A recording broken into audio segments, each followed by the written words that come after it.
All right, folks, welcome to Gun Owners Radio on FM 96.1, AM 1170. The Answer. Hey, this segment is sponsored by John Dillon and the Dillon Law Group. If you have legal matters that involve firearms, that you need to call attorney John Dillon. And if you have questions about red flag laws, gun registration, gun transportation, or maybe you just need to know that your guns are California compliant, call our trusted firearms attorney, John Dillon. John Dillon specializes in California gun laws. Give him a call at 760-642-7150, or you can visit his website at DillonLawGP.com. And don't forget to tune in to our YouTube live stream and at youtube.com/gun owners. And do us a favor, hit the like and subscribe button and tell as many friends as you can.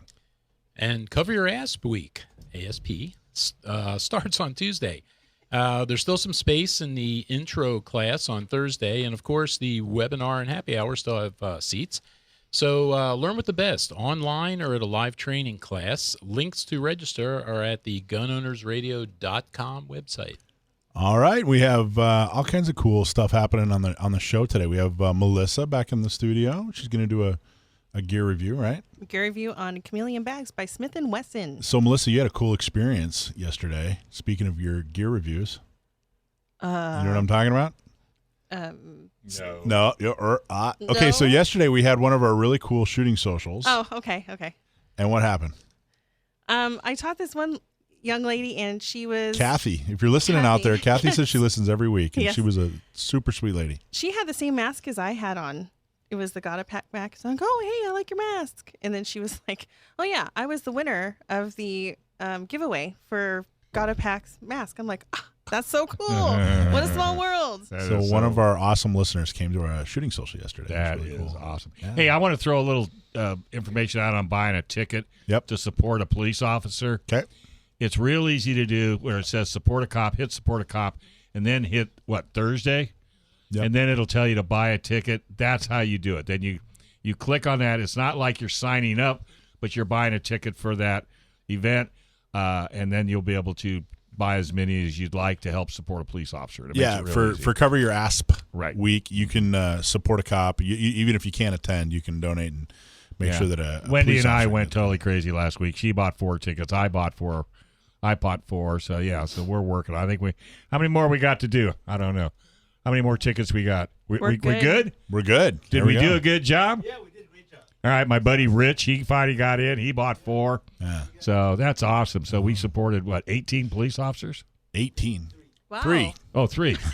You got more than 3. There's a big we difference. Got 3. You had to get more than 3 police officers. I bought a bucket load of tickets. We're sponsoring 3 police officers. All right, free training room. All right, I didn't mean to interrupt, but I wanted to throw that out there. No, not at all. And we have in the studio Ursula Williams. How are you? I'm doing pretty good. Thanks for having me. Well, thanks for being on the show. You and I just had we're doing back-to-back interviews here. Yep. She came from the cold side to the warm side. Yeah. So we pulled up in a studio over there, and she interviewed me, and it was fun, wasn't it? It was a fun interview. No, it was. You're on K-Praise, right? No, it's for my podcast, which is Basic American, and based out of Phoenix. So I decided to take a couple, vacation days, hang out here. So why not? Yeah, we invited her on the show, and so she said San Diego. All right, well, I'll drive. How can you say no to San Diego? Well, it's kind of cloudy today. Yeah, it is. But it's still pretty. It's still pretty. It's still. So yeah. So that's awesome. So last week, Joe and I were out at FrontSight. Joe's going to talk about FrontSight, but we both did you did the shotgun class. I did. Which you're going to go into detail about. Yes, I am. And I did the pistol class, and I did 3 of the 4 days. Laura did all 4 days. You left her there? I left her there. You want to know? You want to know why? Why? You want to know what I was doing when she was taking the test on the last day? What? I was the Buick that I love very much that I drive. Overheated, so I had to take it into the shop, and then over there, over in Pahrump. Okay. Oh my goodness. So that was all fine. I wasn't really looking forward to getting the car repaired, but whatever. We had to get it repaired. So the lady came out and she said, "Hey, don't worry, we'll get you on the road today. We have the parts. Everything's going to be fine." I said, "Oh, okay, great. Well, then I'm just going to walk over to there's a casino. Maybe it's about a 15-minute walk away, and grab some iced tea and grab a little snack, and then I'll walk back. Walked back. I got hit by a car. No, you did not. So I got hit by a car. Go physically, yeah. It was. I don't even remember. You did well. Yeah.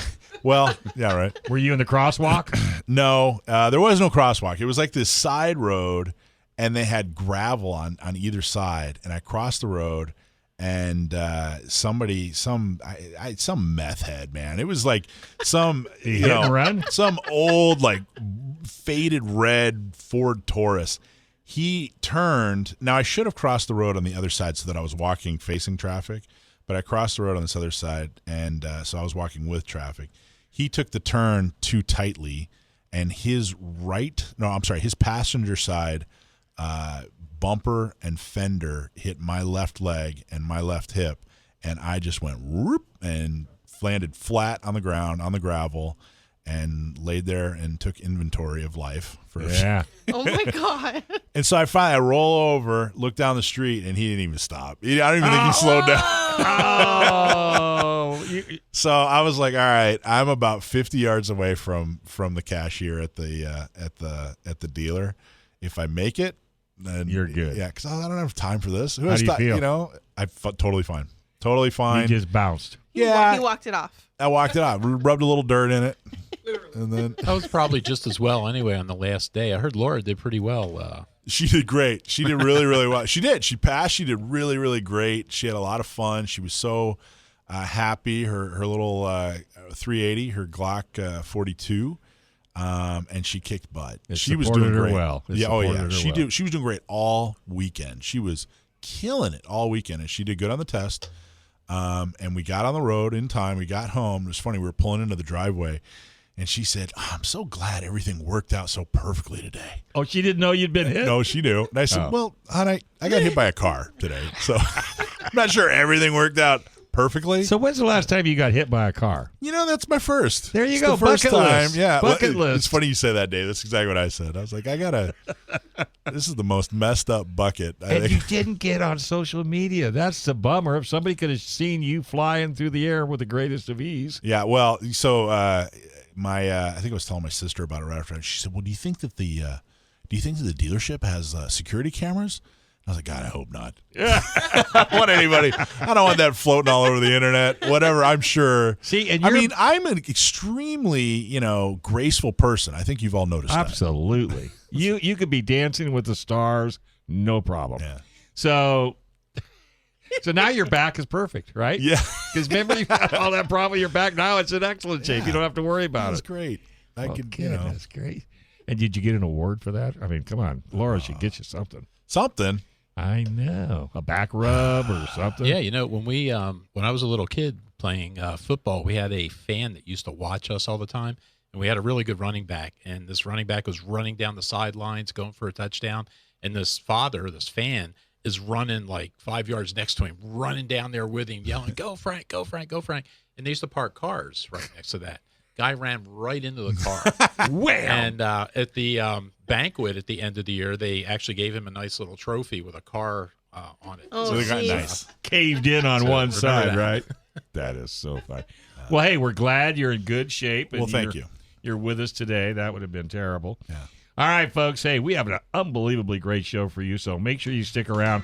We'll be talking more with in-studio guest Ursula Williams and Orange County Gun Owners board member Mark Nugent. Actually, it's Trent Butler's calling in. He's the executive thanks director a lot. for Orange Messed County. that all up. Hey, and we will fill us all in on the special election right here on FM 96.1, AM 1170. And we are very, very proud to partner with the National Concealed Carry Association as a 10-ring partner. NCCA exists to serve the Second Amendment community by providing a nationwide network of 2A advocates, offer elite self-defense and concealed carry training from the nation's top instructors, and provide rock-bottom prices on the best selection of gear and accessories.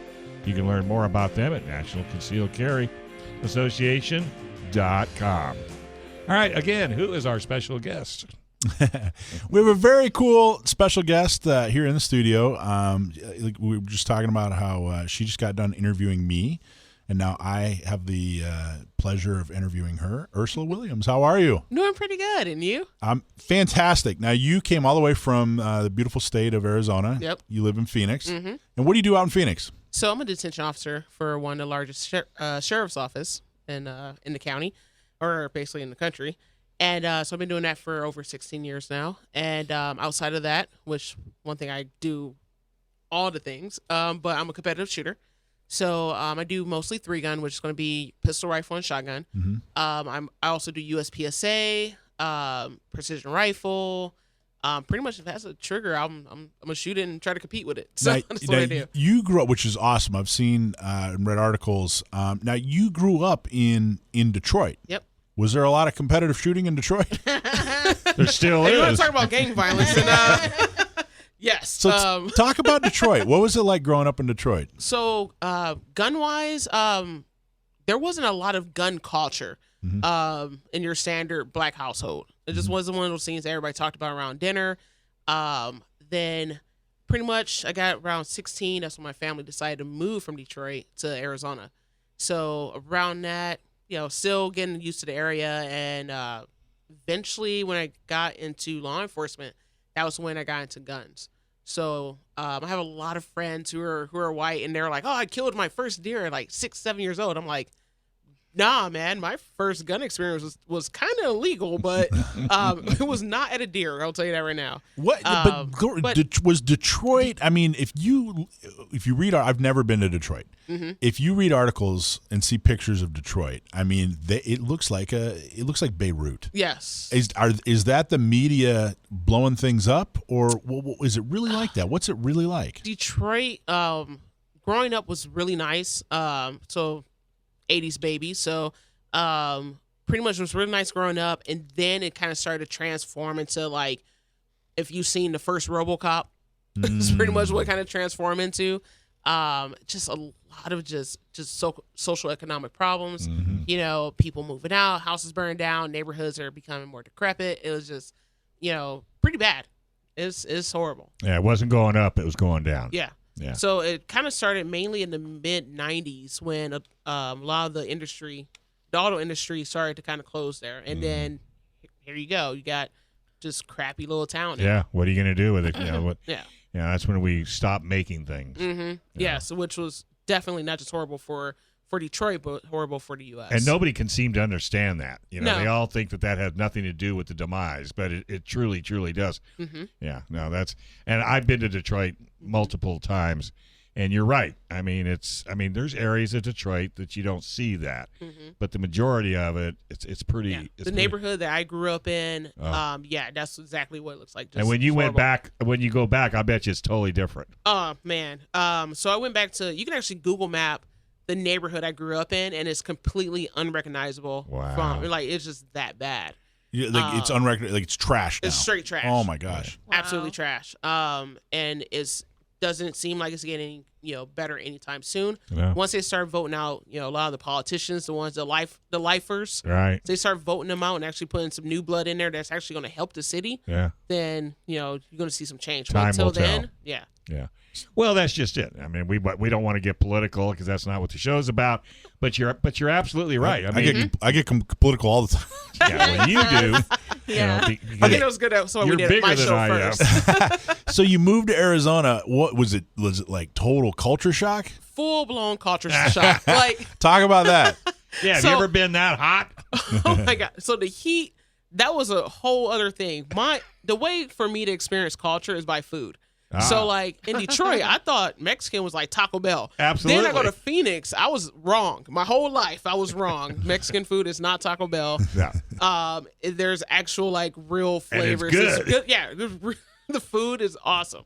So like you that don't was know the biggest Mexican thing. food until you get to San Diego Mexican food. I don't know. Have you had the San Diego Mexican food? Oh man, Everybody I haven't says we yet. have the best But carne asada one thing- burritos. For one thing, well, I don't even eat meat, so that's another thing too. That's a problem. It's a little bit of a problem. But when I first got down here, I ate everything. I'm like, what is this? Cow tongue? I'll try it. Whatever. There's sauce on it. Whatever. It tastes Actually, good. I tried everything. You're in luck. The carne asada burritos are delicious. I don't think there's an ounce of meat, so you should be. There is too. What are you talking about? No, so before I gave up meat, I still give out steakhouse recommendations. But down in Phoenix, like there's a couple of like, not so great neighborhoods, and those are the ones that have all the best tacos, the best enchiladas, the best churros, all that. I'm like, if you're willing to get there a little before sunset, hey, it's good. Yeah. So Not as dangerous. Arizona, a lot of gun owners. So you moved Yes. to Arizona. You're 16. Yeah. Gun ownership was a little bit different in Detroit. What was it like being 16 and like everybody's, had shot their first deer when they were, a kid, Yeah. and their people, I'm sure, were carrying guns openly. What was that like seeing that? It was like, I'm trying to think, because I've seen a whole bunch of movies, but like my entire life, and so I kind of want to put it towards like almost Blazing Saddle-ish, which is actually one of my favorite movies. But that going from like the city slicker to the western town, people open carrying, I'm like, oh, okay, cool, Was it intimidating? No, not at all. Good. Because it was like, what? I'm not doing anything wrong to get shot in the first place. Yeah, and he keeps his gun in the holster. Half the time they're all revolvers or 910-11. It is what it is. But it was, I don't know. I was comfortable around it. I didn't question it. It was like, that's normal. So now when you got into law enforcement, did that mindset change any? No, because Probably got better. Yeah, it was like, oh, cool. He has a gun. He can protect himself. All right. Cool. All right. Gotcha. I can dig it. No, I'm right there with you. So what was the path to competitive shooting? So, funny story. I ended up, one thing with my agency is that not everybody is issued a gun as soon as they get out or into the academy for the detention side. You actually have to apply like, hey, I want to become what we call weapon certified. So I became a weapon certified officer in 2010. And I was on a Glock 22, so 40 cal. So I wanted to become a better shooter on that. So I started doing like ladies' night, started practicing, started doing all that type of stuff. And then a guy I was dating at the time, he's like, hey, let's go check out a match at one of the local ranges. So I'm like, okay, cool. Let's go check it out. And it was a rifle match. It was like right as soon as Obama got in office, because that's when I built my first AR. And it was a USPSA match, but with carbines, with rifles, with ARs. So I was like, this is kind of cool. Hold on, do they have this for pistol? And they're like, of course we do. It's on Thursday night. So I'm like, all right, cool. So I showed up on next Thursday night with my duty gear, my duty gun, and shot my first little, what we call a Thursday night steel match. And there I was hooked. So that evolved into shooting more USPSA stuff, and then got into multi-gun. And then there was a guy at the range, pro shooter at the time too. He's like, hey, you need to do 3-gun. And I'm like, what's that? That just, first of all, it sounds expensive. I'm a poor government employee here. Like, that just sounds super expensive. He's all like, no, but you'll be really good at it. So I'm like, all right, let me think about it. So I start, YouTubing and Googling just all the things that's related to 3-gun. And I'm like, I know I'm not the only chick to actually want to go down this, competitive shooter path. I think they prefer the term broads. Broads. So not chick. Broads. We're trying to be, politically correct here. PC, yep. Anyway, go ahead. All complaints, that's 1-800-Michael Schwartz, 1-800-Michael Schwartz. So I found a women's only match in New Mexico. It was under a Girl and a Gun. It was their 3GU, so 3-Gun University. So it was a real match, but they were like, we're training. I'm like, but they had a real prize table, trophies, whole nine. The whole thing was real. And I'm like, okay, this is cool. So I went back and told my buddy at the range. I was like, hey, look, I want to do this match in New Mexico. What I need to do. He's all like, why'd you pick New Mexico? I'm like, I don't know anybody in New Mexico. So if I mess up, nobody knows who I am. So he's all like, okay, I get it. That works. So he trained me for about 2 months for this match. Because even though it was a training match, I'm like, if I'm driving to New Mexico anyways, I'm not driving for nothing. I'm getting a trophy. Yeah, I'm getting something, right? So he trained me up and shot this match, and I finished second in my division. First time ever. Wow. Holy cow. So you're totally hooked. Oh, You're yeah. hook, line, and sinker. I was so hooked. I'm like, so every day of that match, I chatted on the phone with, his name was Mike, and pretty much he just mentored me the entire match. So at the end of the match, and I told him, how I finished and all that type of stuff, he was all like, all right, cool. Now we have to find you another one. Now you got to keep going. And I was already hooked. I was already looking for other matches driving home from that one. Because that was like a 9-hour drive. I'm like, yo, what else is an area? What else can I, shoot? And now you got to buy 2 more guns. Yeah. So See, that was the expensive That was another part. thing too. I'm like, man. So Mike was actually really cool. He loaned me his shotgun, which was a Benelli M2 at the time. He loaned me that for my first couple of matches until I was able to afford Benelli M2. But his was like woodland camo. So when I called Benelli to make the order, I'm like, hey, I want, this woodland camo M2. Excuse me. And they're like, well, woodland's $100 more. I'm like, nope, it could be black then. Let's go with the black shotgun. I'm like, this is already way too expensive already. So what do you use now? You use an M4, Benelli M4 now. M2. M2, I'm sorry. I M2. still have the same shotgun for 5 years ago. Nice. It runs. I actually just did a tune-up on it, so basically just swapped out all the springs. And which pistol are you using? So I shoot for Staccato. So Staccato is actually Wait a minute. STI. You shoot Yes. for Staccato? Yes. Did somebody do really well to get a sponsorship? You weren't going to bring that part up? I was getting there. Yeah. I was waiting for you. So, You got to remember, I just did a racer radio show talking to little kids at race, so I know where that's going. So we shoot pretty good. So STI actually changed their name to Staccato back in March. Did they come to you, or did you go to them? They actually came to me. Oh. I thought it was pretty cool. Girl, you go, So girl. I was like, this is cool. I like this. This is Yeah, you're awesome. handing me what? I was like, what? Pretty much a race car in my hands? All Yeah, right. okay, I can do this? Yeah. You got a race So, gun. Yeah, so this is amazing. So, Oh, wait so- a minute. All right, hold Wait. that thought. Oh. We Hold got that to thought. hear what We your gotta pay AR our is bills. after. Go ahead. All right, folks. Hey, stay tuned. There, right after the break, we're talking with Orange County Gun Owner Board member who?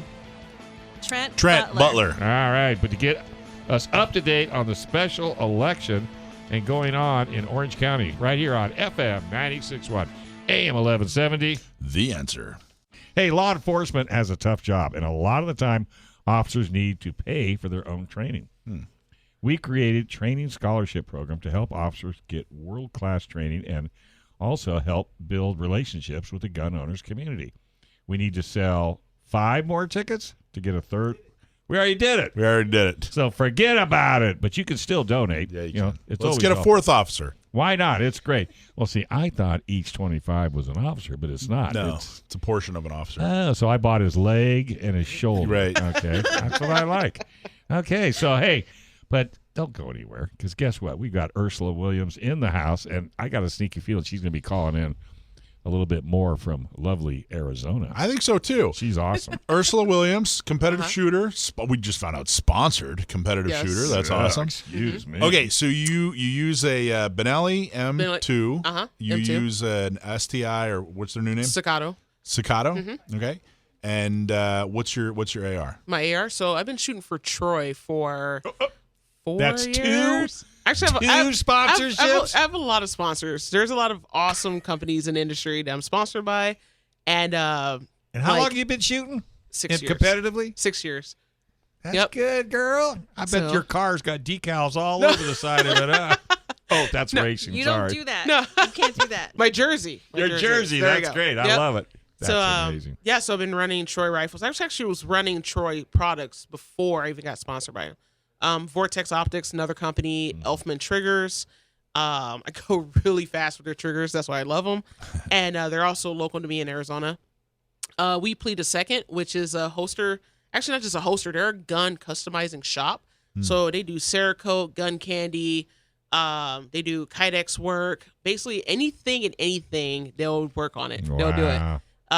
Tough Products was actually down in Chula Vista Nancy. with Sure. Nancy. I've been with her for like ever. I've been trying to break her stuff, and I can't. Because that's one thing that a lot of people forget about with the whole being sponsor is that you're pretty much an R&D team. Your job is Yeah. to try to break their stuff because you're, as a competitive shooter, I'm going to put more rounds through all these guns. I'm going to do put a lot of miles on all these products. So if there's any issues that your normal gun owner, normal shooter is going to have, they're not going to reach most of those potential issues in probably their lifetime. Whereas I shoot on average pre-COVID. I was looking at about a couple thousand rounds a month. Wow. Through That's right all up three there with Joe. platforms. Yeah. Where's your sweatshirt?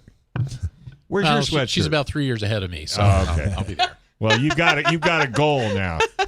We got to get you all decked out. So tell us what you like about Troy. What made you pick Troy? So Troy was another company that from came the to very me. beginning though. Now, don't give us the sales pitch. I want to what did you really like when you picked them on your own before you were sponsored? Like what did you really like about them? So they came to me after the same women's match that I shot. Yeah. They asked me to come back and coach, and I thought that was pretty cool. So it was basically teaching a whole bunch of women how to shoot, how to compete, and all that cool stuff. And the marketing director at the time, she was there, and she's like, kind of want to check out, why do they sponsor this event and all that type of stuff. So, she met me, we started chatting, and she's like, I want to see you in a Troy jersey. You're really good with the girls. You're a great brand ambassador, and you like bourbon. So we're going to be friends. So I'm like, I'm in. Yeah. I am absolutely in. But, minus that, their products have always been amazing. So a lot of people know Troy for their handguards and their sights, but they do full builds. So I run pretty much all my rifles I run are theirs. Now, typically in a 3-gun match, what kind of shots are you making with an AR? What range and what? Everything from point blank out to 600-700 yards, depending on the match. 600 or 700. So what? So you said you run a Vortex optic, right? How do you prepare with an optic for all the way out to 600 yards and everything in between? Science. So science is going to be the answer here. So pretty much to be a high-level competitor, you're going to know everything about your gun, the ammo you run through it, the parts that you put in it, even your glass or optic. So like I know the velocity of my ammo. I know how fast it's going. I know what's the drop is going to be at, 100, 200, all the way up. So, and I also verify all that stuff here locally. And then when I go travel to those matches, usually in Texas that has a lot of the longer range stuff, once I get there, I double check my velocity and I double check my zero to make sure that my data is going to be correct when I attempt those shots. How do you check velocity? So chronograph. So magneto speed is a good one. There's also lab radar, which is another one. So there's different options out there to check your velocity. So, folks, you better be taking your math class seriously if you're going to be doing this. I felt like that was Billy Madison. So when I started going back and doing math all over again, like if they would have told me, like in fifth grade, told me, like, hey, you're gonna be a competitive shooter, you might want to pay attention. I'm like, all right, cool. What are we doing? Yeah, I would have totally got an A in math, but I didn't. No, I got lied to. So in a competition, when you come up to a stage, do they tell you, okay, this is 150 yards or hey, this is 200 yards? Or do you have to jump up there and estimate, or how does that work? So most matches, they'll give you the written stage description. Mm-hmm. So they'll tell you, okay, cool, you're going to do this, whatever. If there's long range on it, some matches, they'll actually give you the distance, the ranges, but there's some that won't. Wow. They'll be like, they'll point them out like it's over there. But most of us carry range finders anyways, because I like to double check other people's stuff as well. So if somebody's like, yo, that's at 150 yards and it doesn't really look 150, I'm going to double check. So I'll take my Vortex rangefinder and there it is. And I will laze it from whatever my shooting position is going to be at and go back, look at my data.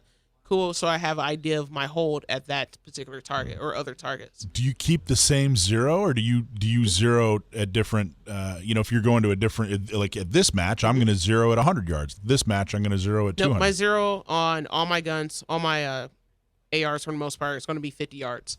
Except for my AR-10, because that's like my DMR, my straight up long range, that's zeroed at 100. But all my other stuff is zeroed at 50. No, why 50? So 50 is one of those things where there's what's called 5200. It's technically like 50, 218. But I know my zero, if I'm dead on at 50 yards, I'm going to be dead on at 200 yards. At 100 yards, I just got to hold the bottom of the target. For the most part, if it's a sealed target, and I'm good. But anything beyond that, I'm like, okay, cool. I have to hold, depending on the velocity of my ammo. I know where my subtensions are on my reticle of where those holes are at. So that's amazing. What is your reticle? Is it a crosshair or you got a waffle, or what do you got? So I like mills, much easier math for me. Yeah, super easy math. Told you about that math thing. So it's pretty much not a crosshair, but it actually has subtensions. Actually have lines. Yeah. I actually took a class with Jacob Bynum over at Rifles Only. If y'all definitely get an opportunity to do it, take that class. And one thing he taught me was that your reticle is a ruler. So if you want to be precise, you're going to need more lines on that ruler. So that's why I like super busy, quote unquote, busy reticle. So anything like a horror style reticle, a Christmas tree that's my with favorite, horror all reticles. the lines. Yeah. I'm like, the more lines or subtensions, what they're called, the better. Therefore, I can be more precise.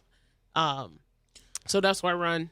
So you're shooting a couple thousand rounds, you said, a few thousand rounds a month. That was pre-COVID. Pre-COVID. And how many match? What do you do? A match a month or?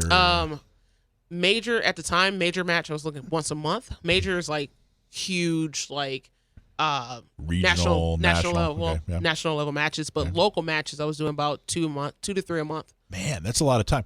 So, I mean, this just became your life then.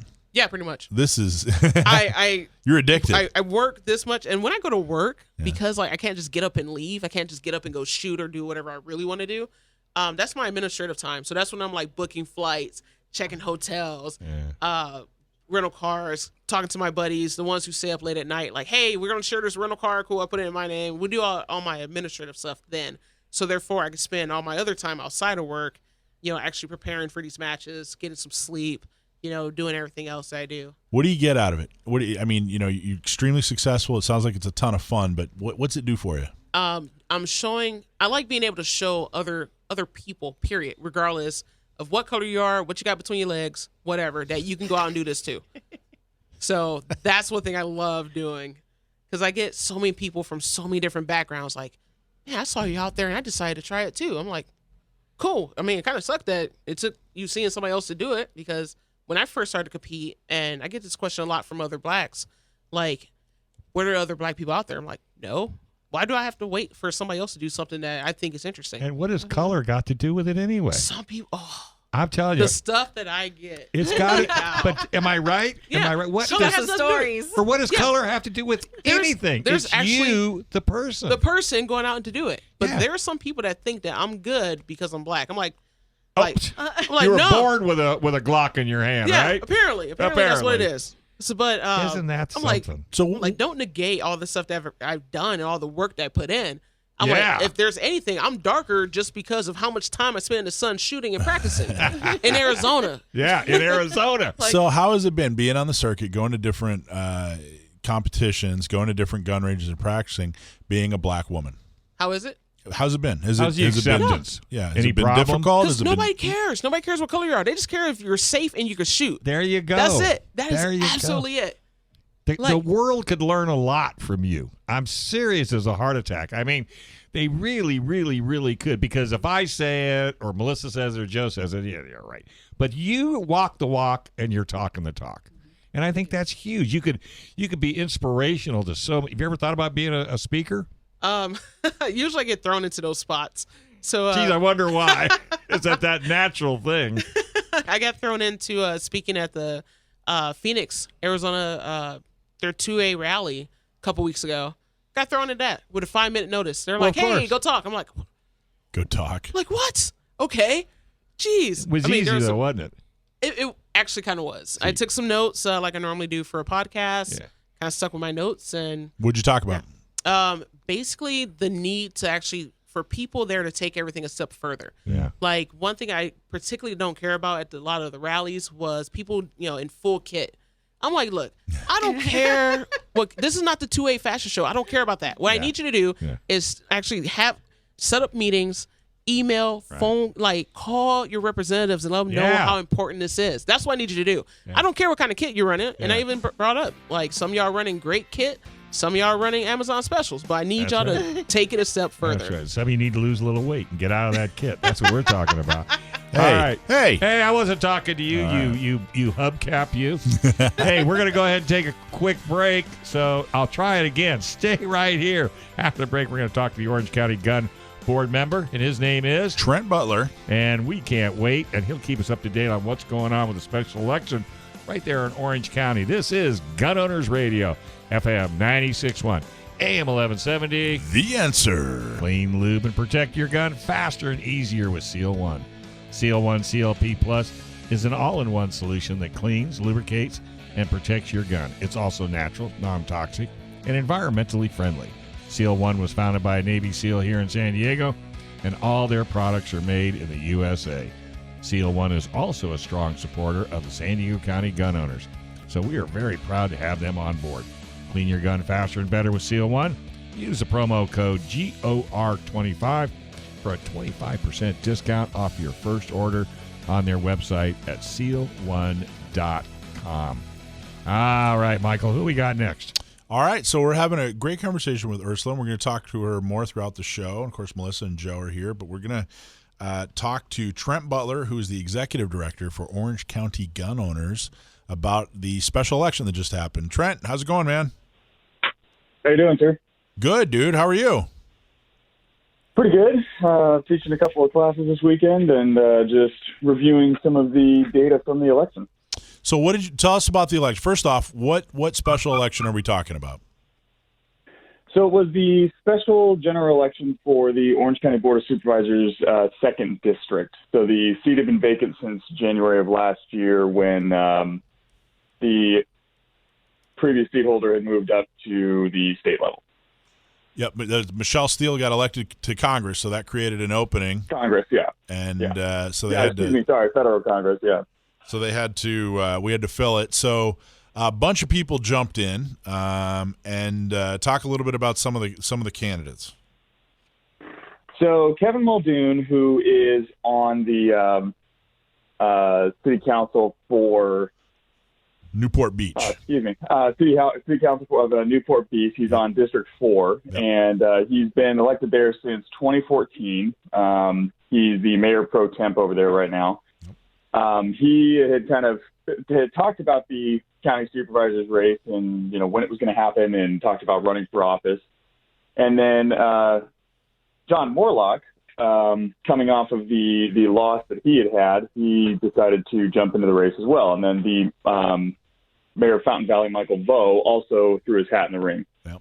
So, there's been a lot of talk about why, the vote was split, why the party couldn't unify behind one candidate. It's technically a nonpartisan race, but, certainly Katrina Foley's a registered Democrat, and Morlock, Muldoon, and Vo are all registered Republicans. Yeah, there's no such thing. They keep saying that it's a nonpartisan. There's no such thing as a nonpartisan race anymore. How could it be a nonpartisan right. race? Yeah, it just doesn't exist. That's a fairy tale. But okay, so but you had three. The front runners were the 3 Republicans, and then there were at least 2 Democrats, but one in particular. Where was she from? Was that Costa Mesa? Yeah, so she's the mayor of Costa Mesa, and she was just elected to that position, and then basically used it as a springboard to run for the county board of supervisors. And now she's already come out and started talking about her ambitions and her aspirations to move up to the state government level. So some of the people in Costa Mesa, including some of the Costa Mesa Republicans, are like, "Hey, fantastic, she's out of our city." But then at the county level, She is a bit of a nightmare, especially when it comes to gun control and things like that. Yeah, she's no friend to guns. So okay, 100%. so she ended up winning, right? She came in first place and won. She did. So she got 42,000 votes, a little over 42,000, and John Morlock was next with about 26,500 votes when all the final tallies were done. And talk about what Orange County Gun Owners? Who did Orange County Gun Owners endorse? So we endorsed Kevin Muldoon. We interviewed each candidate. I believe, we had Morlock on. Morlock came on Gun Owners Radio, if memory serves. Is that correct? Yep, he and Kevin both, yeah. Yeah. So Kevin was a lot more passionate about the Second Amendment. It was difficult to get Morlock pinned down to any kind of real commitment other than, I'm not going to allow gun control to go any further. Well, that really isn't what we look for. We're looking for a candidate who's willing to push back and kind of put themselves on the line to fight back against a lot of the laws that have been passed in this state. As an organization, and, I'm sure you guys talking about San Diego County Gun Owners pretty frequently, it's an organization with a very similar view. It's a long-term view where we are selecting candidates that are going to move up to higher office, either in the state or at the congressional levels. To be able to make changes, and we want to make contact with them and vet them and endorse them at these local levels because that's where a lot of them start. And so Kevin was very passionate about the Second Amendment, very passionate gun owner. Had campaigned with firearms in his images and things like that, which we're seeing is becoming a little bit more common out here, I as far as I believe. And we also interviewed Michael Vo. He was very solid on guns, but again, very similar to John Morlock, where, they're just all about resisting further gun control. And what we want is like guys who are willing to go on the offensive to some degree.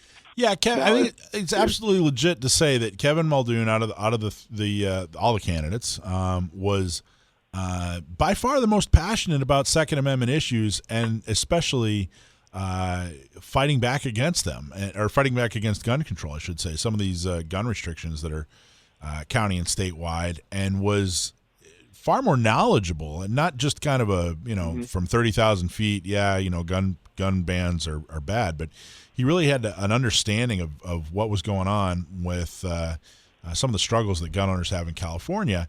And he's a viable candidate, Newport Beach City Council, he's already been elected, and he's been effective in that he is working really hard to with the Recall Newsom effort. And I don't mean, posting a tweet, in support of it. I mean, he was rolling up his sleeves and actually getting things done and helping to organize the effort. So, he had everything. Everything was right in place. And I think that you guys did a fantastic job picking Kevin.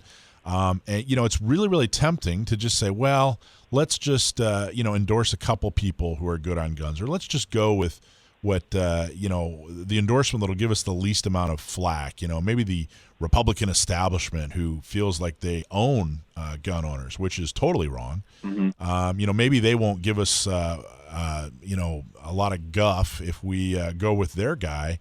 But that's not what you guys did, and I think that it took a lot of intelligence, it took a lot of character, and it took a lot of bravery to say, hey, you know what, this is our guy. This is the right person. These are the types of candidates that we should back and support, and that was Kevin Muldoon. So, are you guys? Yeah, we certainly believe so. So, are you what kind of feedback are you getting now?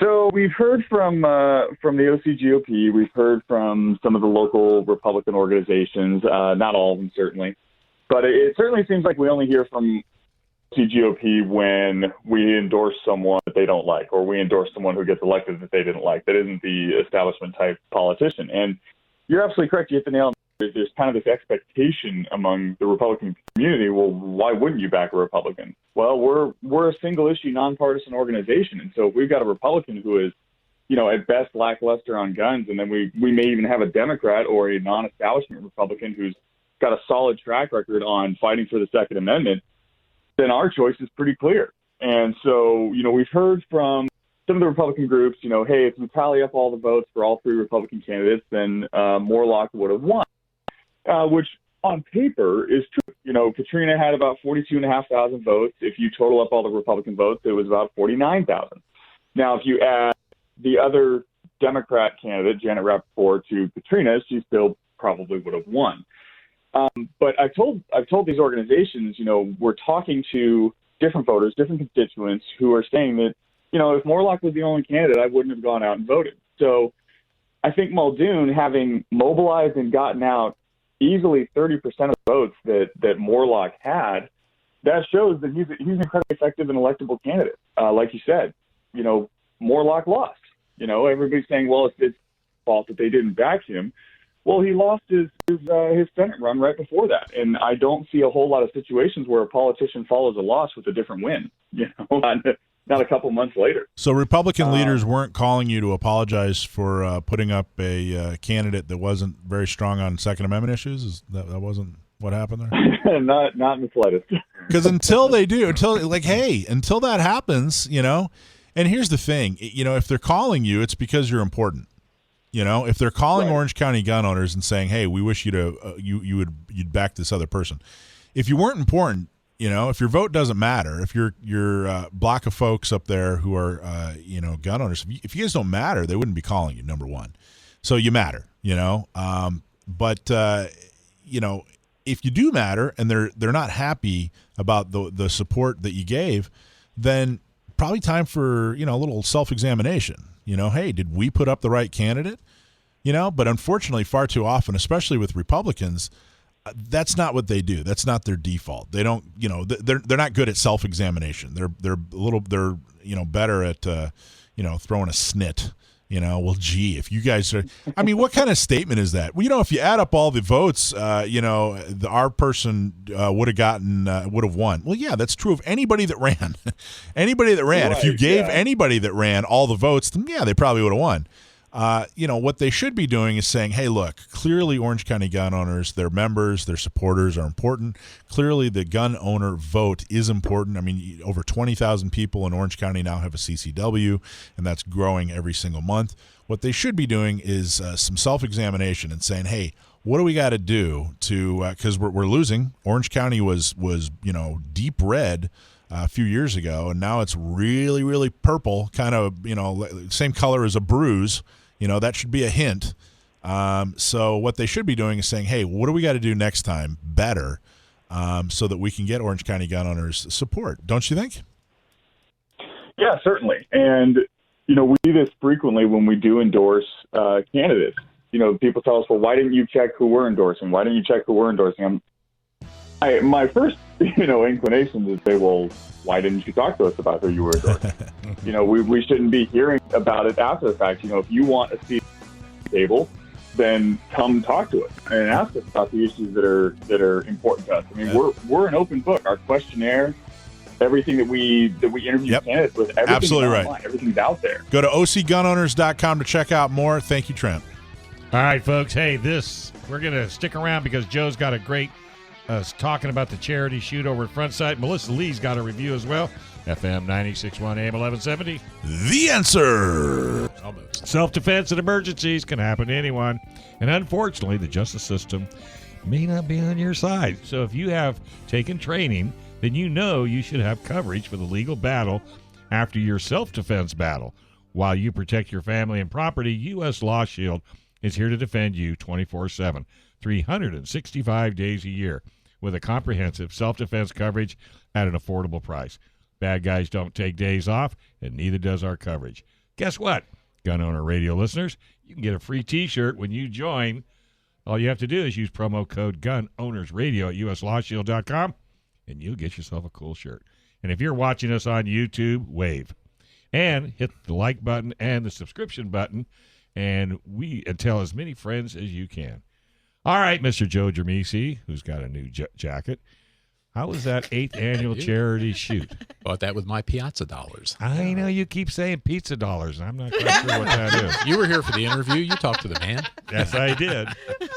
So how many years have you gone to this now? I've only done it for 3 years, but I'm a new guy. Michael, you've done it for a while, haven't you? Yeah, I think this is year 8, and I think the first one I went to was year 3. Okay. So yeah, this is my 3rd year out there. And you learn something every time you go, would you say? Absolutely, yeah. But it's a lot of fun. And I always write about this, or at least I have for the last 3 years, because I'm always trying to encourage people to get out and do something, Dave. Yeah. No, I know. People own guns, and they've got, a whole safe full of guns, and they don't shoot them. And, this is an outstanding opportunity because you go out there for 4 days. You get, excellent training for 4 days. You're raising money for leukemia and lymphoma research, and it's just a blast. And it's $250. I mean, and just about all of your money goes to that research thing, and it's just a great thing. And I've gone out there, like I said, 3 years. Usually I do the handgun course, and I DG'd the handgun last year because there's kind of 3 levels that you finish at with the testing. And the first year I finished at the lowest level. I got my participation trophy there the first year. And then the second year I graduated, and the 3rd year I was a distinguished graduate. So I thought, well, this year, heck, I want to do something different. And what I did was I took the tactical shotgun course, so 4 days of tactical shotgun, because I shoot a lot of handgun, but I don't really have any tactical shotgun experience. And since I won a tactical shotgun there last year, I thought, well, this year that's a good excuse to go out and do 4 days of shotgun. So, and that's why I was listening. That's why when Ursula was talking, I was asking her about the Benelli M2, because I discovered the shotgun I had is okay. It's a Winchester 1300, but probably not the one you want to do that with.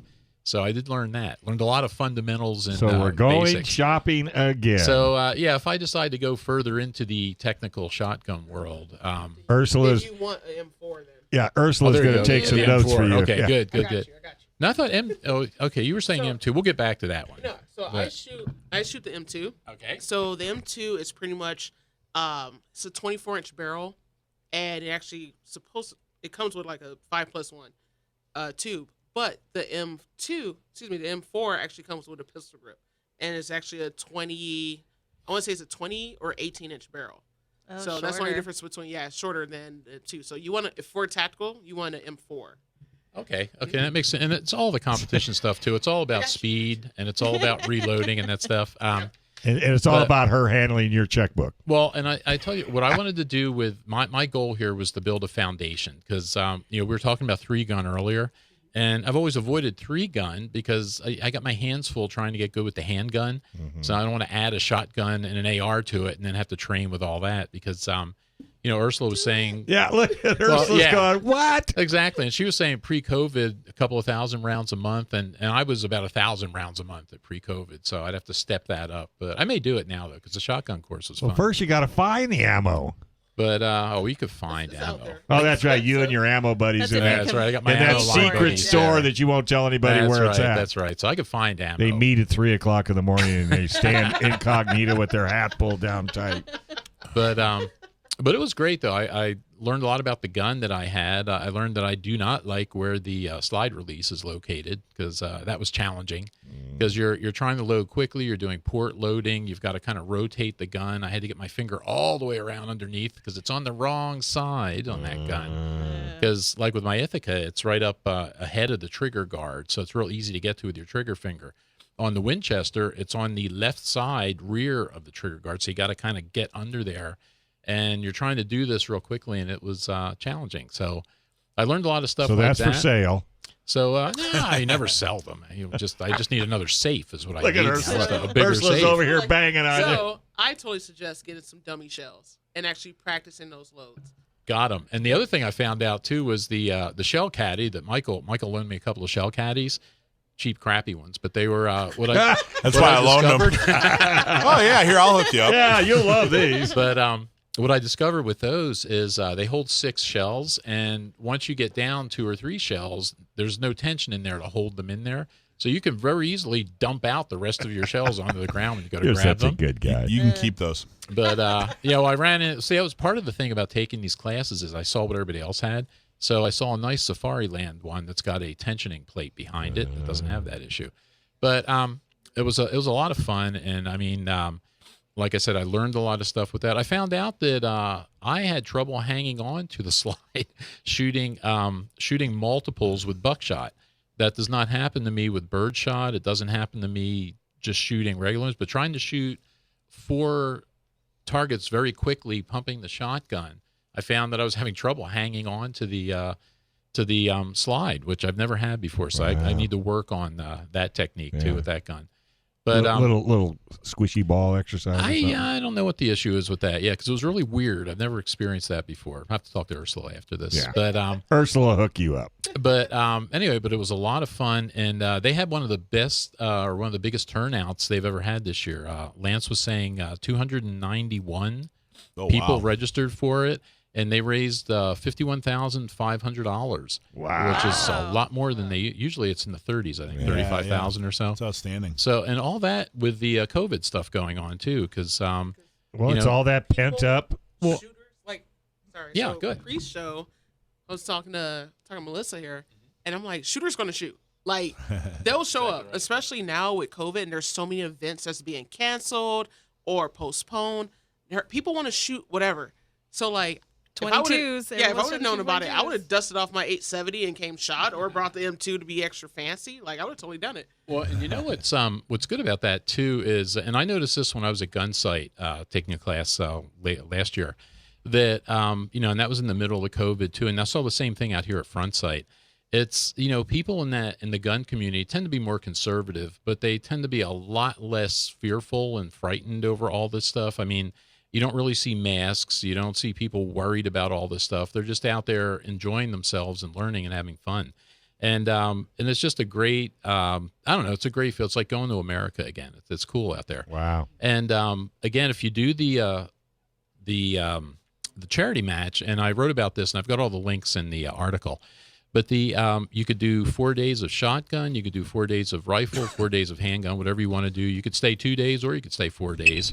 And it's just great. They raffled off. They had a number of precision rifles. I think three of them they raffled off this year. They had a couple of shotguns. They had 7 or 8 pistols that they raffled off. One woman won 2 pistols, actually. What? Wow. So yeah, it was great. It's a great event, and I just encourage people to go out and do it. You're supporting a great charity. It's a lot of fun. There's no way you can get that kind of training for that kind of money. I mean, you get 4 days, and there's a team of instructors working with each group, and usually the groups are about 30 people or so. They split them up into 2 15-person relays. So you've got an instructor with every 4 or 5 people. And for $250, I mean, it's just great. All right. Well, hey, that is awesome. I'm telling you, and I know you can't wait till next year. I can't wait. I'm planning already. All right. And where can we find that little story you wrote? So if you go to San Diego County Gun Owners .org/blog, is that where it is, Michael? Yes, sir. There it is. All right. Hey, don't touch that dial. We have Ursula in the room. We'll be right back. And Melissa Lee is going to do a Camelon gear review right here. A gear review? I don't think I've ever heard of a gear review. No, it's chameleon bags. Is that what that is? Gear review. It doesn't say Yes. bag, it says gear. But it'll be fun to find out what it is, so hopefully you're on YouTube. Tune in. Go to Gun Owners Radio /YouTube right here on FM 96.1 AM 1170. The answer. All right, folks. Hey, PRMI Mortgage, primeres.com/Alpine, especially if you're in the military looking for help with your VA loan, or maybe if you're just looking to buy or refi or considering a reverse mortgage. Call our local mortgage guy that you can trust, Chris Wiley at PRMI Mortgage. For nearly 25 years, Chris has been helping local San Diegans with all their mortgage needs. Call Chris Wiley at 619-722-1303 or primeres.com/Alpine. All right, Melissa, what do you got for us? Well, first, let's do this first. Last time we put up a holster for TAC Rig. It was our giveaway. So we do have a winner. Cool.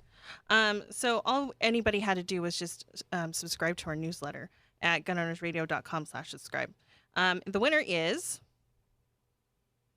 you failed. Oh, do I need a drum roll? Yeah, Sorry. you failed at your drum roll.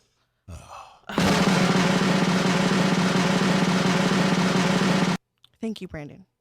It's Holistic Outlaw. Congratulations. You won a free TAC Rig holster. And don't forget, if you want to use the code to go on their website and save 15% off, it's GOR15. And there you have it. So today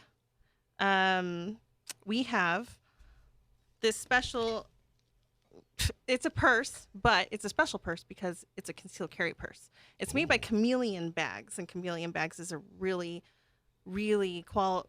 they push out quality purses. This leather is super soft, but they worked with Smith & Wesson. So Smith & Wesson and Chameleon Bags kind of collaborated and made this bag. Are you going to pull a gun out of that bag?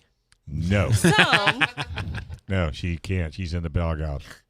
okay, so last time I did the holster review, the Nazis at YouTube Live decided to pull the feed, and we blacked out because I had my gun in my holster and a blue gun in the holster. Never took them out. Yeah. Nope. Melissa got us Well, I mean- canceled. So she's Yeah. Can you even she's do in the- like a finger gun or anything? Nope, Or she's is in the- that's no, illegal too? We don't know. If she whips, Try it. See what happens. No, if she whips it out, we're gonna go dark again. So this is Rich. So it has an ambidextrous, can't carry or not carry, but zippers for the concealed carry. So this is my solution. Did you make one with soap? It has a really Pop-Tart. nice. Did you chew a it has- Pop-Tart into a gun hear that? shape? Hear that? It's really Are you ready? Velcro-y. It's really strong, but I had to use A banana. a banana. I knew you were gonna do a banana. Ah, geez, we just went dark Yeah, I think that was right on the Yeah, edge. because that banana's loaded. Yep. So, really strong Velcro on both sides. And it fits in this little pocket right here. So you can get your banana out with the holster staying in? Yes, you can. So you can orient it to wherever way your draw is, right? Yep. Okay. So I can angle it. That's what I just did too. So I can angle it here, any way that I want to, but left-handed, right-handed. And it's on both sides of the purse? It's on one side of the purse. Oh, I got you. But there's 2 zippers. So if Oh, I'm okay. left-handed or if I'm right-handed, I can still pull. Okay. So it doesn't matter. What about the strap? Is it ready for cross draw or crossbody? Yep. It's crossbody strap. I like that. These handles are super thick. Feel that? It feels like it's butter. It's butter. All right, to my vegan buddies, look. Yep. It's okay. It's okay. Yeah, right. So would you carry that with the access you've got there, the 2 zippered parts? Would that be in toward your body or would that be outside? That would be facing my body So or facing touching you? my body. So I'm going to tell you the truth that concealed carrying, I personally like it on my person. I don't really care to put it in a bag because it could get stolen or someone can get it. So I went around Costco with this bag and I was super hypersensitive about having my concealed carry in something else and not on me. Mm-hmm. So every time I would get bumped by anything, I'd be like, who's touching my bag? You know what I mean? Don't touch my bag, Mm-hmm. So Well, that brings up a question on concealed carry, because concealed carry, it's on your person. Does the law still fall into the effect by having it concealed in a purse? you can still conceal it in a purse. It's concealed. Same laws. Same laws. Mm-hmm. Same law. Okay. I just On body, even, off body, even same Arizona. Same even in laws. Arizona. Well, Arizona, you guys can do it. We can do all the things. Yeah, Yeah. you guys are bad to the bone. And So- you get a laptop. No, I'm just saying, like, it's big enough for a laptop. That's a big laptop. And I have my little camo fanny pack. You know what I mean? It's like, I can carry all kinds of stuff in here because, you know what? It's just got a lot of room. I hope that's So water. I do have a question. Mm-hmm. So does that company actually covers the bag if you have to use it or if it's destroyed in a self-defense situation? So let's just say, because I'm a fan of, if I have to draw my gun, I'd rather just shoot through the purse, because that's going to be a much faster presentation than me actually being able to draw out the gun itself or draw out the purse itself. I don't think it has a warranty against that. However, it does have a 30-day warranty on any defects or anything Okay. like that. Just checking. But, that would be kind of, that'd be John Wick to just I'm- shoot right through the I But would purse. if shoot you straight through ask the them, purse. but if you ask them, they might. That's kind of like a taser. Yeah. When you use a taser, Yep. turn in the police report, you'll You get a free, reload. Yeah, they'll actually replace your taser. Oh. So You didn't know I'll that. bet you that Oh. if you shoot through your purse Mm-hmm. and defend your life, They'll and give you you send in yeah, the purse with a probably hole, replace I'll it. bet you they'll hook you. Well, yeah, because that's R&D, yeah. right? Hey, can I get Exactly. that other bottle of water there? You get two. Yep. Oh, look at you.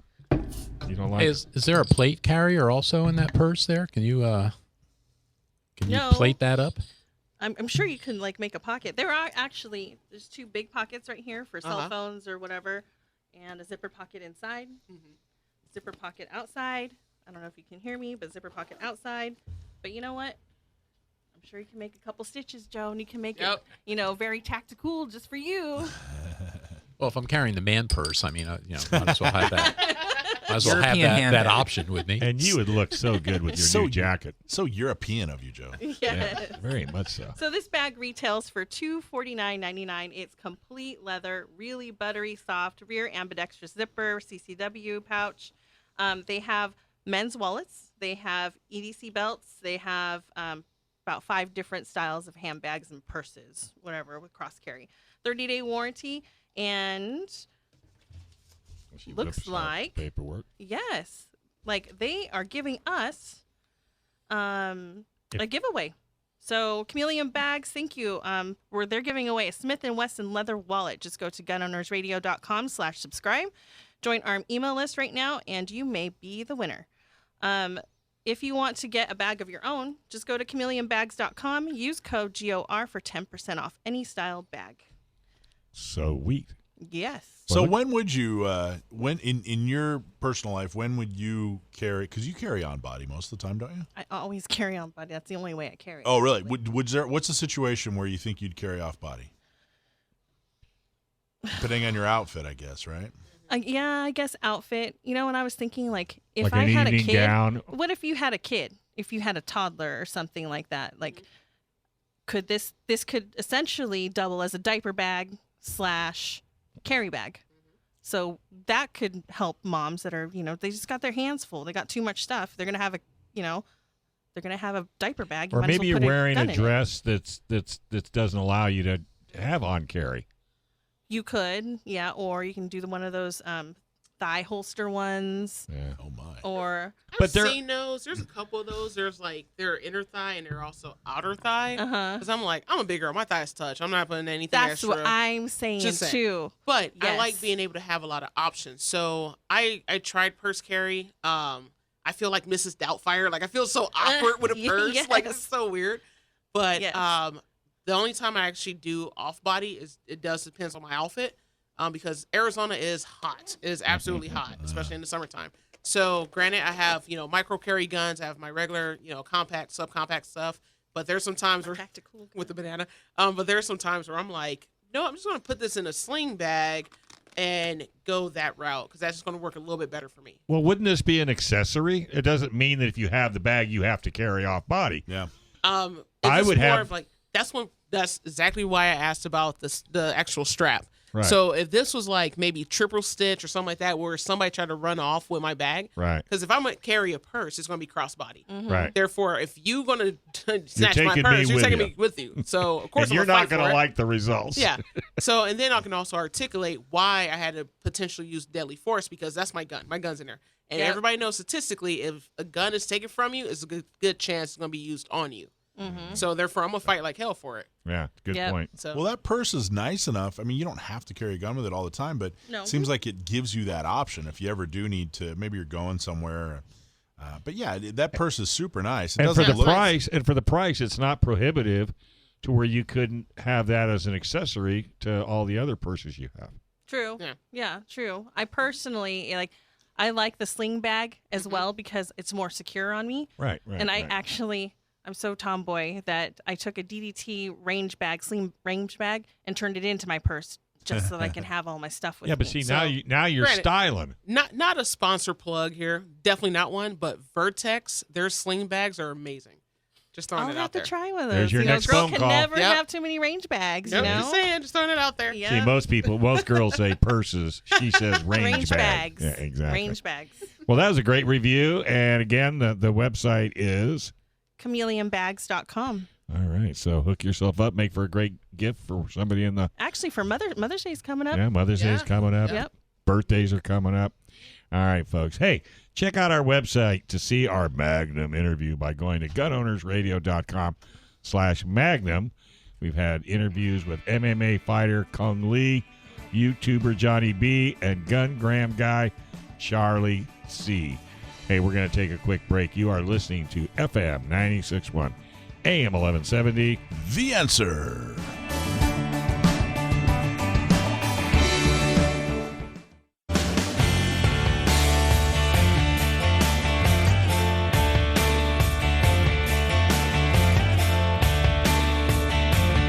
All right, folks. Welcome back to Gun Owners Radio. FM 96.1 AM 1170. The Answer. Blackhound Optics where you were. is a 10-ring partner. I know where I'm at. Accurate, affordable, guaranteed. Sporting optics that go the distance. Backed by customer service that goes that extra mile. You might remember when Joe reviewed some of their scopes. Great guys, great product, and a really great company. That is making optics affordable. On top of quality optics, they pay close attention to the customer experience. Did you know their scopes come with mounts? So you don't have to worry about finding one that fits. We are so excited to have them as an official partner of the show. Ask for them at your local gun store or find them online at blackhoundoptics.com. All right. You ready for this? We got to have a discussion, folks. Here Everybody put your thinking caps on here. So the House of Representatives passed legislation that would require background checks for all gun buyers and extend the time the FBI has to vet those flagged by the National Instant Check System last week. 8 Republicans, everybody out there who keeps telling me just vote Republican. 8 Republicans voted to advance the universal background legislation, while 1 Democrat, Representative Jared Golden of Maine, opposed it. 2 Republicans supported extending the length of checks from 3 to 10 days. Let me reread that. 2 Republicans supported extending the length of checks from 3 to 10 days, while 2 Democrats, Mr. Golden and Ron Kind of Wisconsin, broke with their party to oppose it. So all this guff that we get out here, that's the second time this show I've used the word guff. Apparently I'm an 80-year-old. See a trend. If you were a Charger, we'd be going to the Super Bowl. So universal background checks. California's universal background checks are going nationwide. Adam Kinzinger from Illinois, he's a Republican. He's one of the 8 who supported the bill. He said that he's a staunch supporter of the Second Amendment and feels that the measure adds precautions to help curb gun violence without overreaching on law-abiding citizens' ability to obtain a firearm. Quote, I believe that in order to curb evildoers from having access to firearms, we have to be willing to make some changes for the greater good. This is a Republican. Would it shock him to find out that he's not really a staunch supporter of the Second Amendment? I think it would shock him. And would it shock him even more that criminals don't go into gun stores and buy guns legally? Right on the nose. Yeah. This legislation by itself will not stop violence, he said. It will help, but the core of our issues cannot be changed by laws. We cannot detect or deter evil by legislating.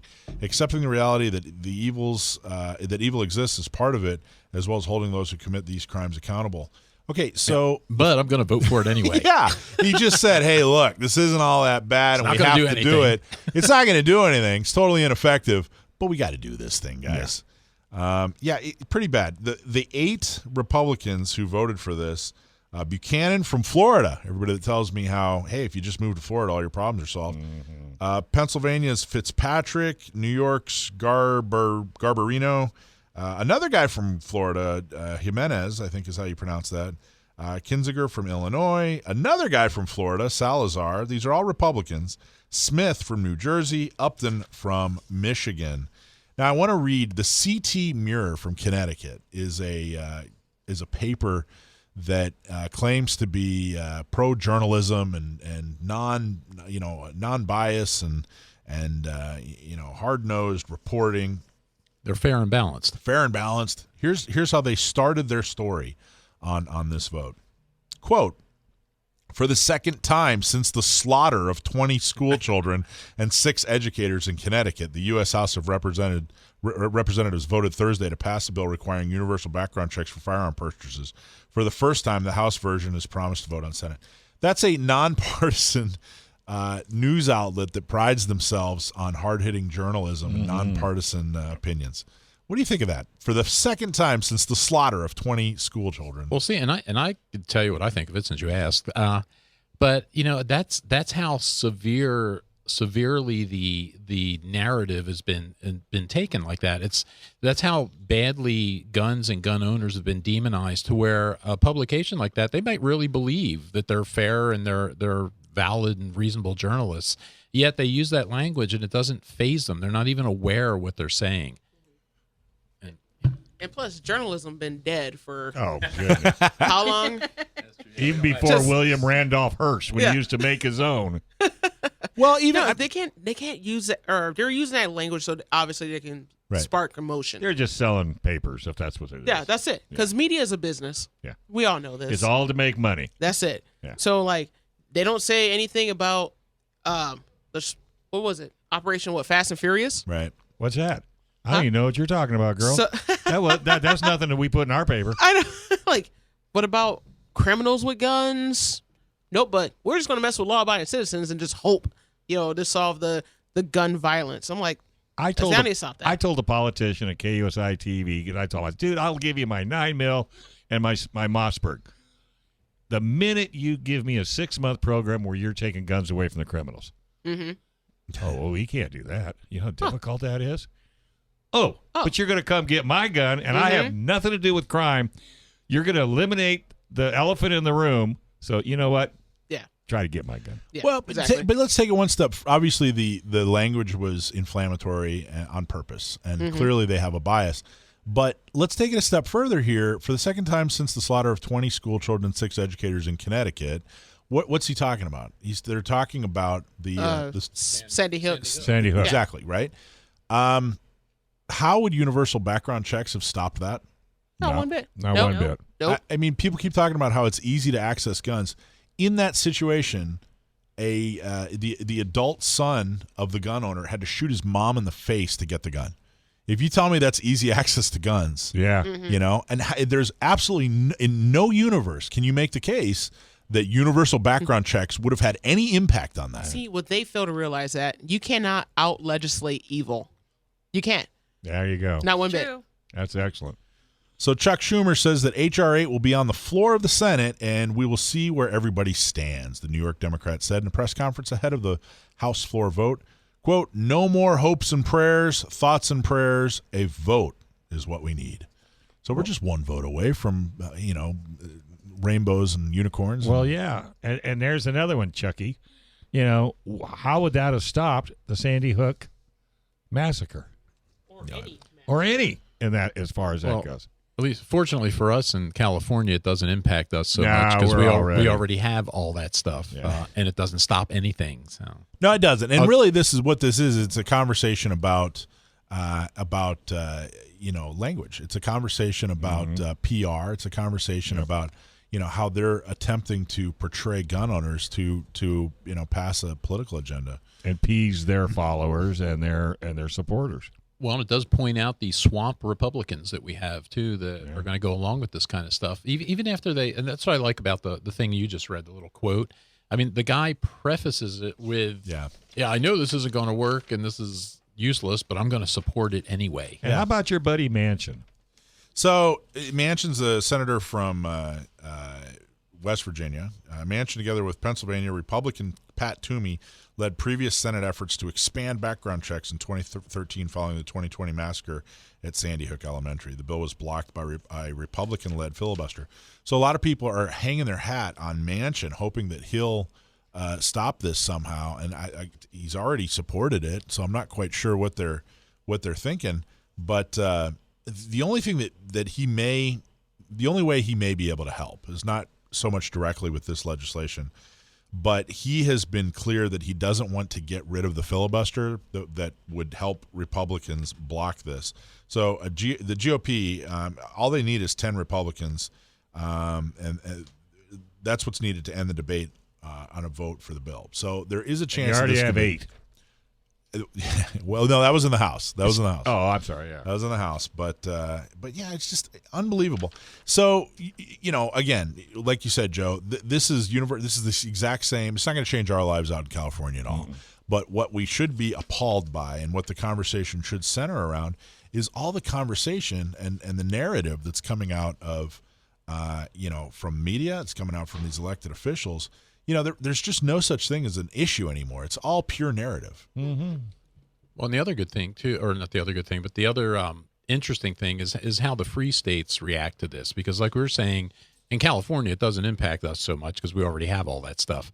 But most of the states in the country do not have that stuff, and it'll be interesting to see how they react, their reaction to this should this thing pass. 100% pure compliance. That's my prediction. I think you're absolutely correct. What? How?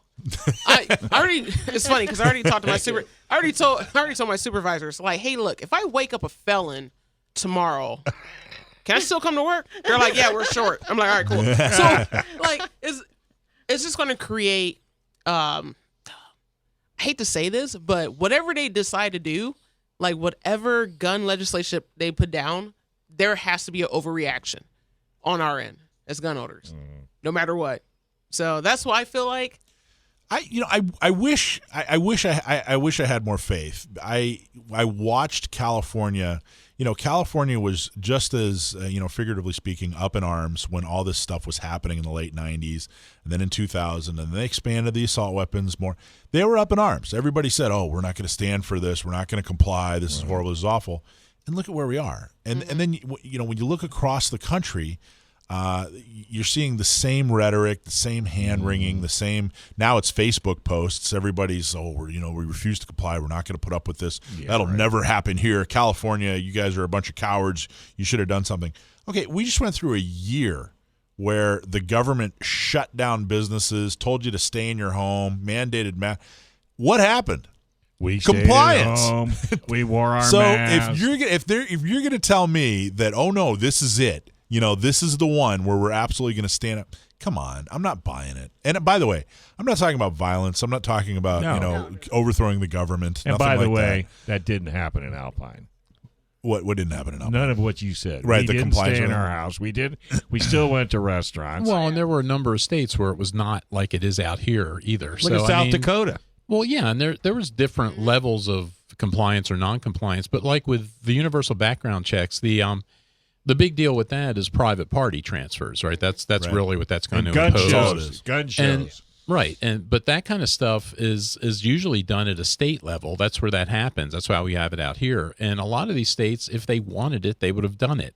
So I'm going to be curious to see how the state, not private citizens, but how the states react to it. Mm-hmm. We'll see.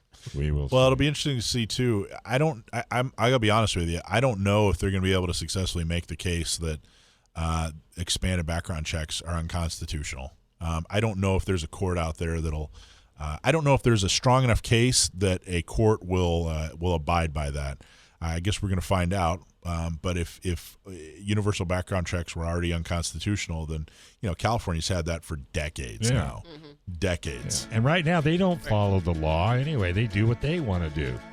Just because it's on a piece of paper, that doesn't mean anything to these people. All I right. know, like our Constitution. Thank you very much. Up next, we have Sam the Gunman on Stump My Nephew and a mic drop.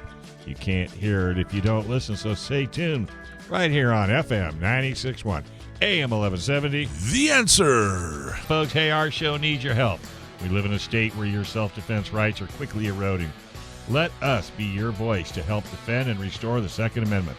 Help spread the word about the fight. There's 2 easy things you can do. Like and subscribe to the show on YouTube, Facebook, Spotify, Parler, and the podcast. Or whatever way you listen to our show. Share the show with as many friends as you can. And thanks for tuning in. And remember, together we will win. All right, it is time for Stump My Nephew, Sam the Gunman. Right. Young lady, you're on. All right. Well, wait a minute. Where's Sam on? Oh, Are yeah, you on, Sam. Wait, hold on a second. Sam, you there? Yeah, how are you guys doing? Fantastic. All right, every week we have Stump My Nephew. It's a segment where you, the listener, send in a question. If we use your question, you get a hat or a shirt or whatever you want.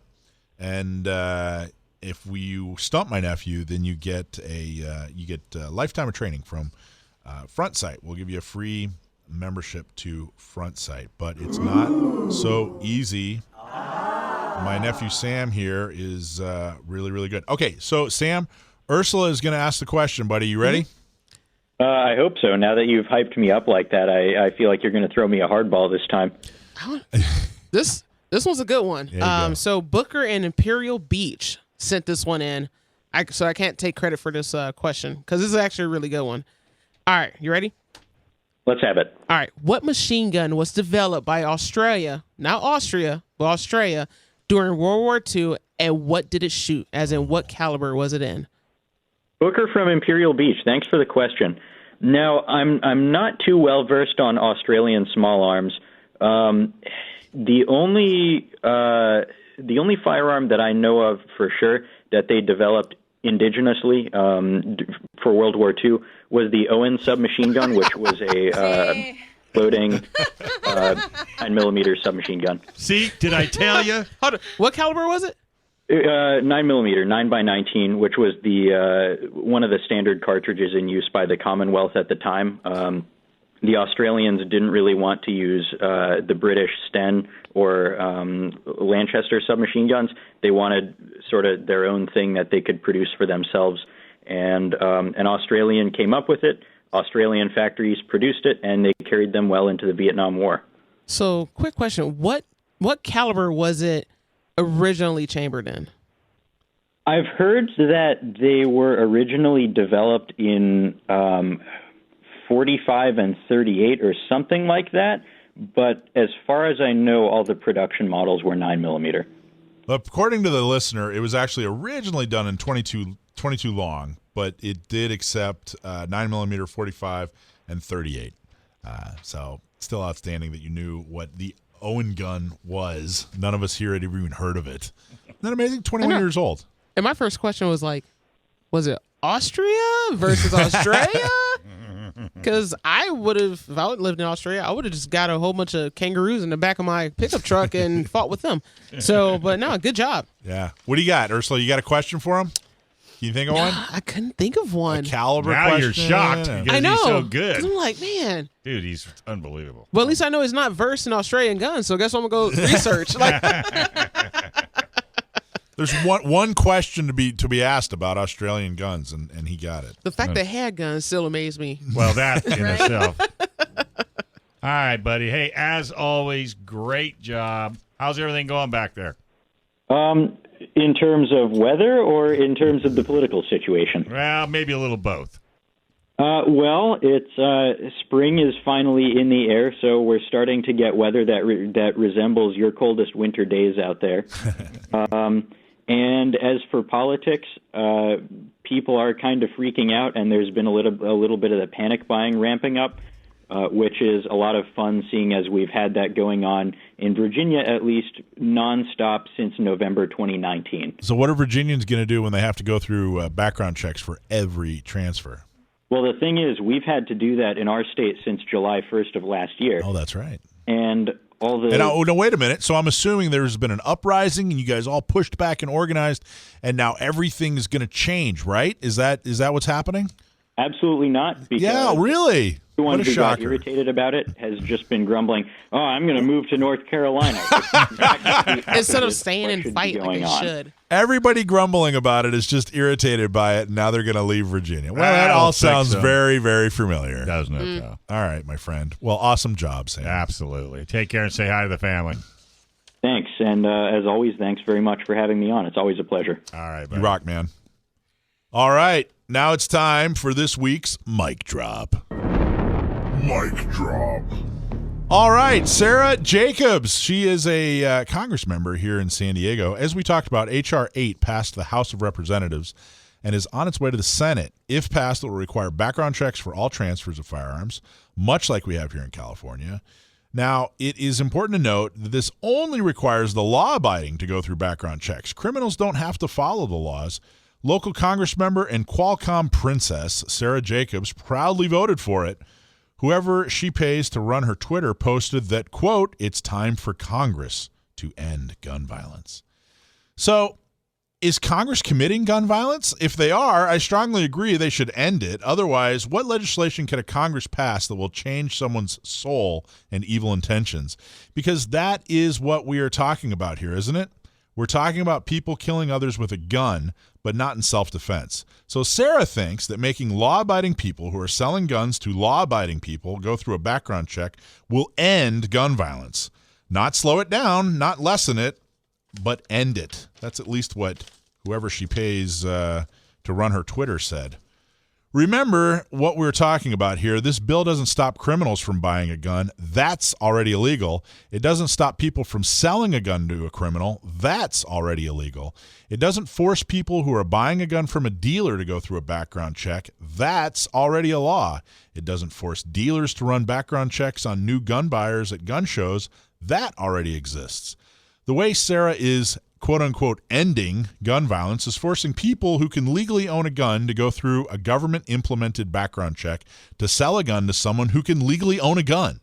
So a farmer selling a shotgun to another farmer in Nebraska, or a veteran in Florida selling a revolver to his cousin, maybe a homemaker in Wisconsin who wants to sell her gun to her best friend because it's the perfect size for her to carry to protect herself. That's what we're truly talking about here when we're talking about expanded background checks. Sara Jacobs is one of the shrill, glass-breaking voices who's been shouting about following the science all through COVID and global warming before that.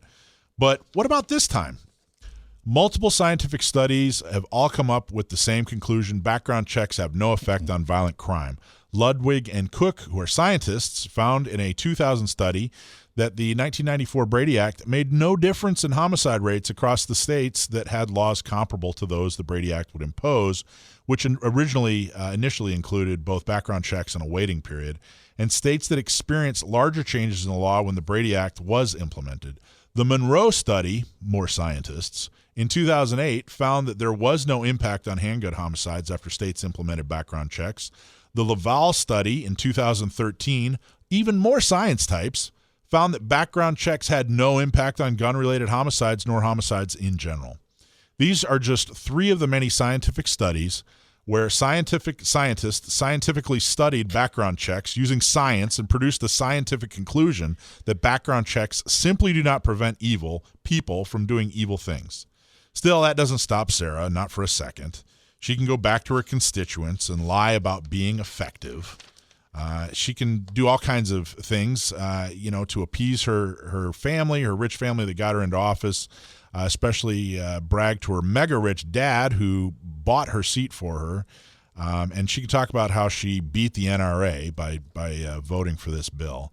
But, Sara, what you cannot do is look yourself in the mirror and honestly say you did something to help Americans or victims of crime or the families of those who are affected by that crime, only to boost your own ego and political scorecard. And that is this week's Mic Drop. Mic drop. Another great mic drop. Well, thank you, Dave. Absolutely. She's not exactly my favorite. No, she's not mine either. She's brand new to Congress. Like I said, she's she inherited hundreds of millions of dollars from her grandparents and parents who started, or one of the ones that started Qualcomm. She beat a hardworking Latina woman who was in office. She was on the city council, not necessarily somebody I agree with all the time, but she was somebody who was sincere. Gomez was her last name, and she beat her, stepped all over her with her millions of dollars, and now pretends to be somebody who's effective, pretends to understand what the what's going on in Congress, and frankly is screwing up left and right. And I just can't believe. I think it's just absolutely atrocious that the voters were fooled by her and her millions of dollars. And I hope her career in politics goes away. I hope she gets bored and goes back to, whatever she was doing before, drinking and partying and whatever, being a princess. Yeah. All right. Well, folks, this, by the way, Ursula, fantastic having you. Joe, nice new jacket. Melissa, great gun review. And Mr. Mic Drop, you're the best. Well, thank you, Dave. All right. You as well. So, hey, if you're listening on YouTube or on the podcast, do us a favor, smash that like button and subscribe button and share the show with your friends.